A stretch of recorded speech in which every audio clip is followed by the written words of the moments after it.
welcome. In this video, we will learn about active listening. This is not only important for peer coaching, it is important for your daily work and also for your private life. You will learn what it is good for, what to do, and what to avoid. Active listening reduces the threat of having one's ideas criticized. The person is better able to see them for what they are and is more likely to feel that his contributions are worthwhile.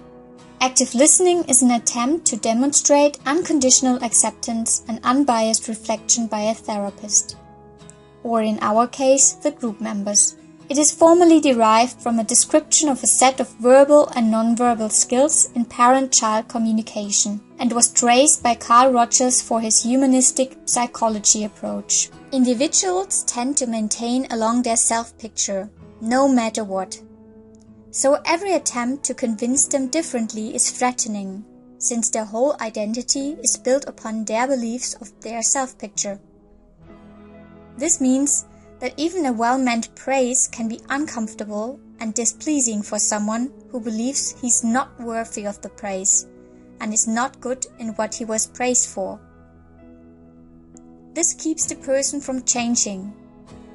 With active listening, the attempt is made to change indirectly. The person is able to explore for himself, see for himself, and make his own decisions to become in a position to change. People who have been listened to actively become more emotional mature, more open to experiences, less defensive, more democratic, and less authoritarian. A very important thing to mention is the atmosphere for active listening. There's no criticizing, evaluating, and moralizing, but an atmosphere of equality and freedom, permissiveness and understanding, acceptance and warmth. Important is to find out about the total meaning of a message. Any message has at least two components: the content and the feeling or attitude underlying the content. And often, the content is far less important than the underlying feeling. But content and feeling do not only show by verbal communication, but also by non-verbal communication, such as inflection of voice, facial expression, body posture, hand movements, eye movements, and breathing. To convey the total message, it needs practice. A thumb rule is: you never really understand till you can communicate this understanding to the other's satisfaction. For this, it needs a trustful atmosphere, as described before, and you have to observe verbal and non-verbal communication. This, of course, is not always easy and we misinterpret things, but the following activities support finding out about the correct total meaning.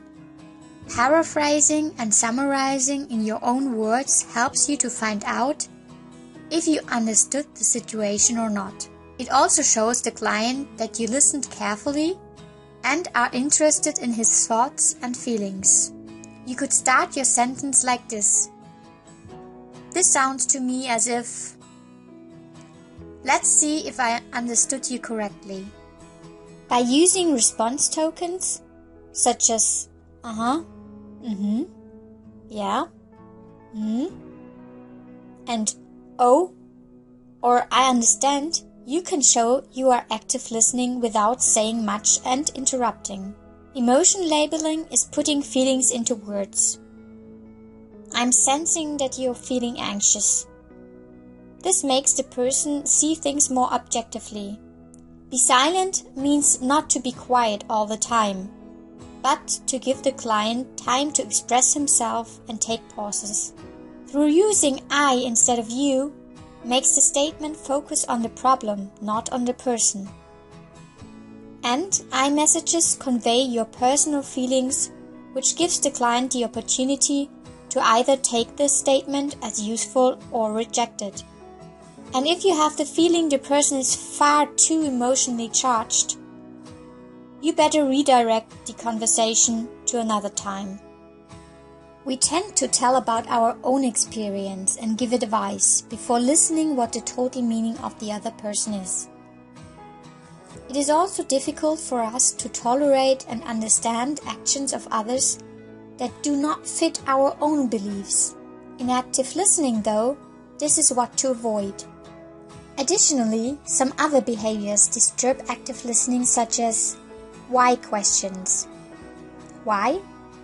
Simply because this question tends to make people defensive, though they don't need to justify at all. Quick reassurances. The problem with that is that it makes the problem smaller and gives the person the feeling that it is actually not a problem at all. Though, of course, meant kindly, it is counterproductive.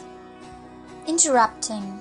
This shows lack of interest, and you will not get to the total meaning by interrupting, but by questioning and active listening. Digging for information. You need to accept if a person is not able or willing to tell you everything. Forcing the person only makes him feel uncomfortable. Patronizing. Remember, you usually have an adult person in front of you. Treat him like that. Rogers even spoke of fully functioning persons. They have all their potential within them, but that does not mean that they can be stuck somewhere and need some support. Before you try out the exercise, you need to be aware of 3 preconditions for active listening, including, but not counting, of course, for knowing what you do and what to avoid. First, you need to have a sincere interest in the speaker, otherwise it will not work. People feel if they are not taken seriously. Second, you take a risk in being changed yourself by taking in the other person's perspective.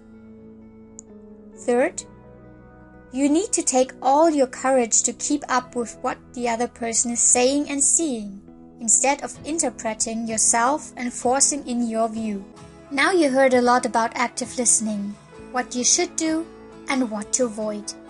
You probably already noticed that it is a very complex method that conveys a lot of other, smaller methods in it that could be described in far more detail. Of main importance for you is to keep yourself in the background when active listening, and to try to find out about the main message. Thank you. If you have any questions or comments, just write us an email and we will come back to you.